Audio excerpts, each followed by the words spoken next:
Hey guys, welcome to the Read Aloud for May 21st.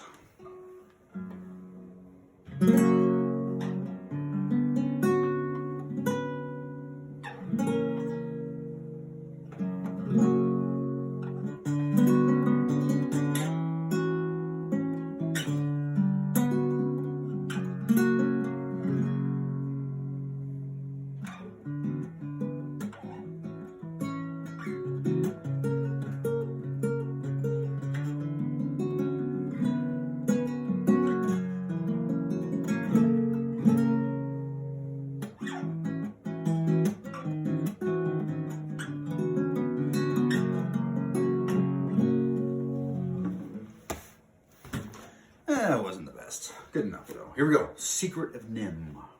I'm excited. Mr. Ages.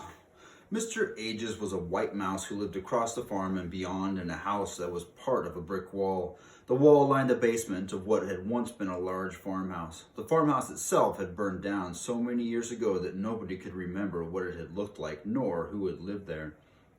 The basement remained a great square hole in the ground, and in its crumbling walls, protected from the wind and snow, numerous small creatures lived.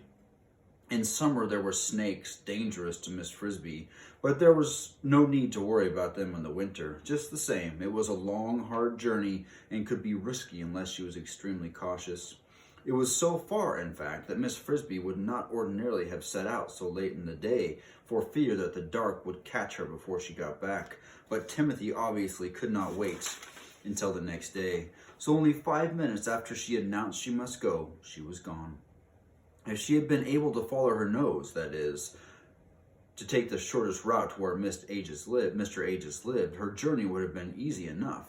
But since that would have led her close to the farmhouse and the barn, and since the cat stalked those grounds relentlessly, she had to plot a much more roundabout way, circling the whole wide farmyard and sticking to the fringe of the woods. She loped along briskly, moving in the easy horse-like canter mice use when they are trying to cover ground. Her progress was almost completely noiseless. She chose her path where the earth was bare or where grass grew, and she avoided dead leaves which would rustle and crackle even under her small weight.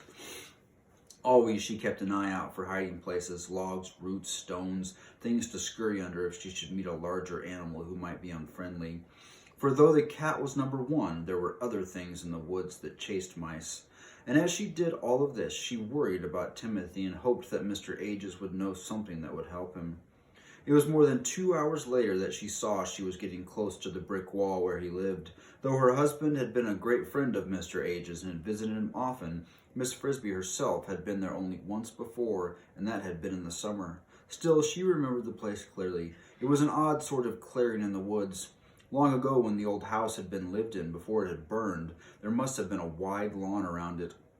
Over the years, this clearing had grown over with a strange mixture of high, rank grass, tall weeds, berries, and wild flowers.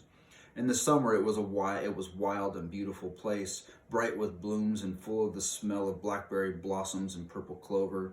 There were harsher plants as well, spiked jimson weeds, poisonous dark pokeberries, and bees droning about everywhere. But in winter it had a bleak and almost ghostly look, for the blossoms and the green leaves were gone, and only the dry skeletons of the weeds stood, hung with stalks and seeds and pods that rattled in the wind. It was from these seeds and others, and from the flowers and roots beneath them, that Mr. Ages made the draughts and powders that could sometimes save the sick from dying. The time she had been here before, that was for Timothy too, was when he was only a baby, scarcely bigger than a marble. He had wandered, while playing with the other children, a little way from them and had been bitten or stung by something poisonous. He did not know what. When the others found him, he lay curled in a ball, paralyzed and scarcely able to breathe. That time her husband, Mr. Frisbee, had been alive, and between them, taking turns, they'd managed to carry Timothy to Mr. Ages' house. It was a sad and frightening journey, and when they arrived, they had been afraid he might already be dead. Mr. Ages looked at him, examined his tongue, felt his pulse, found a small red lump near his neck. Spider, he said. Not a black widow, but bad enough. He had forced a few drops of a milky liquid into Timothy's mouth and held him upright so that it would trickle down his throat, for Timothy would not swallow. In a few minutes, his small muscles had unlocked and he was able to move his arms and legs. He'll be all right, said Mr. Ages, but weak for a few hours. The trip back home had been a happy one, and the other children were wide-eyed with joy to see Timothy alive. Yet Mrs. Frisbee thought that this had been the beginning of his frailness. From that time on, he tended to stumble a little when he walked, especially when he was tired, and he never grew as big or as vigorous as his brother Martin. But he thought a great deal more, and in that he resembled his father. Now she reached Mr. Age's house, a hole in the brick wall where one end of a heavy floor beam had once rested. It was about 2 feet below the top of the wall, and one reached it by climbing down a sort of rough stairway of broken brick ends. She knocked on his door, made of a piece of a shingle. "Oh, let me in, please," she thought, but he was not. There was no answer, so she had to sit to wait on the narrow ledge of a brick in front of his door. Half an hour passed, the sun sinking lower in the west all the time, before she heard a slight scratching noise up above. And there he came, carrying a cloth sack bulging with some kind of lumpy material. His fur was a soft gray white and so glossy he seemed almost to glow. Miss Frisbee had heard that Mr. Ages was not truly a white mouse, that he had not been born with white fur, but had been turned white from old age. Whether this was so or not, she did not know. Certainly he seemed very old and very wise. Yet he walked nimbly enough. "Oh, Mr. Ages, I am so glad you've come," she said. "I don't suppose you remember me, Mrs. Frisbee." "Of course I remember you, and I was sad to hear about poor Mr. Frisbee. How was your young son, Timothy, was it?" "It's about him. I've come to see you. He's taken terribly sick." "Has he? I was afraid he might turn out to not be as strong as the others." "I hoped you might be able to help him." "That may be. Come in, please, so I can put down this sack." Mr. Age's house, somewhat larger than a shoebox, but about the same shape, resembled the house of a hermit. It was bare of furniture except for a bit of bedding in one corner, a stool made of a piece of brick, and another piece of brick worn smooth for use as a pestle on which he ground out his medicines. Along one entire wall, arranged neatly in small piles, stood the raw materials he had collected: roots, seeds, dried leaves, pods, strips of bark, and shriveled mushrooms. To this row he now added the contents of his sack. It held a number of small plants, all of them the same kind, with stringy roots and dark veined green leaves that looked like mint. "Pipsawawa," said Mr. Ages, "botanically, Chamaphila umbellata. It says stays green all winter and makes a very useful spring tonic. Most people use only the leaves, but I found that the roots are even more effective." He arranged the plants in an orderly pile. "But that's not what you're here for. What's wrong with young Timothy?" "He has a very high fever. He's delirious. I don't know what to do." "How high?" "So high that he feels burning hot to the touch, runs with perspiration, and yet he shivers with the cold at the same time." Keep him wrapped up in a blanket." "I do." "And his pulse?" "So fast that you cannot tell one heartbeat from the next." "His tongue so coated that it looks purple." "How does he breathe?" "He breathes very rapidly, and the air rasps in his chest," he said. "He said at first that he could not get his breath."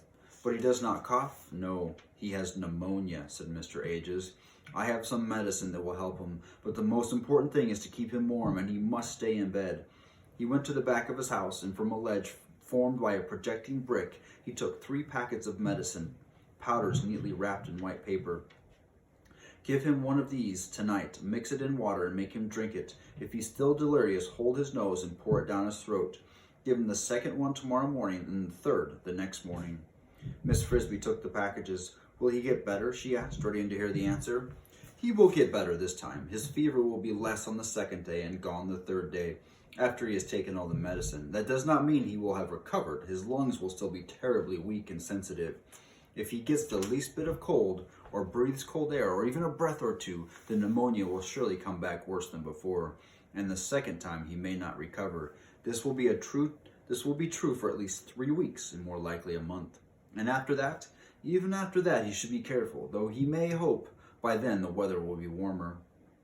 By now the sun was getting low in the west, settling into the high mountains beyond the woods. Miss Frisbee thanked Mr. Ages and set out for home as quickly as she could go. Chapter 3. The Crow and the Cat. Miss Frisbee looked again at the sun and saw that she faced an unpleasant choice. She could go home by the same roundabout way she had come, in which case she would surely end up walking alone in the woods in the dark, a frightening prospect.